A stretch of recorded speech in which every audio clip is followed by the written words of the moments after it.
Where does the name for Connah's Quay, or in Welsh Cei Connah, come from? So today I'm in Flintshire, on the banks of the Dee, and I'm in a place called Connah's Quay. Let's get into the name. The area now known as Connah's Quay was originally called Wepra, or Gwaebra in Welsh. That name ultimately comes from the Old English Wearpe, which means silted land, which is a fitting description for a settlement along the Dee estuary. The name still survives today in Wepra Woods.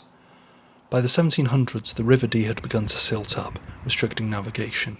A new channel was cut to the sea, and new docks were needed to export coal from the expanding North Wales coalfield. One such dock, or quay, was completed in 1791 on the site of today's pier.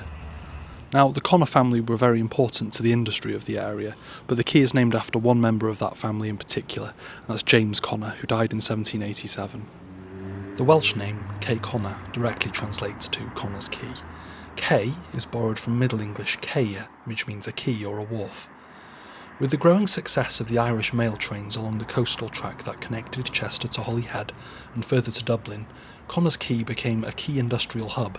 The Wrexham, Mold and Connah's Quay Railway connected the docks to Buckley, allowing the transport of bricks, clay and pottery products from the local industries. A large railway developed at the docks, with branch lines linking to the networks at Shotton and connections to both the North Wales and Liverpool Railway and the Chester and Connah's Quay Railway. So the name literally means Connah's Quay. Anyway, diolch, thank you.